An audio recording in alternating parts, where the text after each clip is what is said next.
લાલચ બહુ મોટી બલા છે અને આ જ લાલચનો ફાયદો ઉઠાવ્યો ભુજના ગાંધીનગરમાં રહેતા અલ્તાફ હુસેન જટે. અલ્તાફે સોશિયલ મીડિયા પ્લેટફોર્મ ફેસબુક પર રાહુલ સોનીના નામે ફેક આઈડી બનાવ્યો હતો. આ આઈડી પર તે સસ્તા સોનાની લોભામણી જાહેરાતો મૂકતો હતો. રાજસ્થાનના એક વેપારી આ જાળમાં ફસાયા અને આરોપીનો સંપર્ક કર્યો હતો.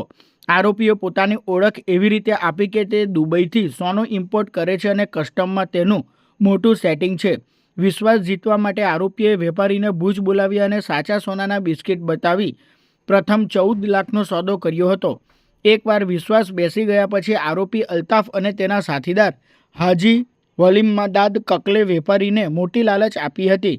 વેપારી પાસેથી આંગડિયા મારફતે કુલ 75 લાખ રૂપિયા મંગાવ્યા હતા, પરંતુ રકમ મળી ગયા બાદ આરોપીઓએ હાથ ઊંચા કરી દીધા અને સોનું આપવાના બદલે વાયદાઓ શરૂ કર્યા હતા. અંતે 61 લાખની છેતરપિંડી થતાં વેપારીએ પોલીસના દ્વાર ખટખટાવ્યા હતા. પશ્ચિમ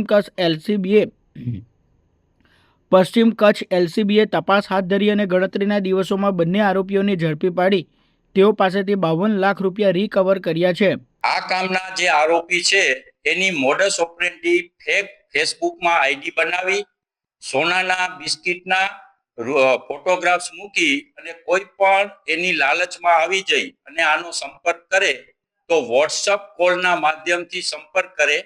તેઓને ભુજ ખાતે બોલાવી પ્રથમ એને સાચું સોનાનું બિસ્કિટ બતાવી પૈસા લઈ અને સાચું સોનાનું બિસ્કિટ આપે. બાકીના રૂપિયા એ લોકો આંગળિયા મારફતે લઈ અને પછી એમને કોઈ સોનાનું બિસ્કિટ કે આપતા નતા. આ કામે જે બે આરોપી પકડાયેલ છે એનામાંથી જે હાજી વલી મહમદ કક્કલ છે એનો ગુનાહિત ઇતિહાસ છે. 2022માં તેમના વિરુદ્ધ લેન્ડ ગ્રેબિંગનો, 2021માં 307નો અને એક ઠગાઈ વિશ્વાસઘાતનો ગુનો એમ કુલ 3 ગુનાઓ દાખલ થયેલ છે.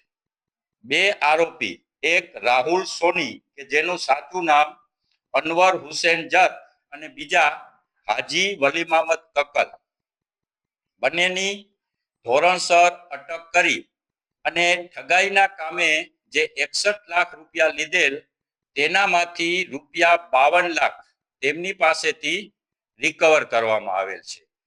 સસ્તું સોનું આપી અને જે ઠગાઈ કરતી જે પણ ગુનાઓ દાખલ થાય છે એમાં સૌથી મોટી આજ દિન સુધીની પશ્ચિમ કચ્છની રિકવરીનું આ 52 લાખનો પહેલો કિસ્સો છે. બંને આરોપીઓની ધરપકડ થઈ ગઈ છે અને ધોરણસર ગુનાની તપાસ ચાલુમાં છે.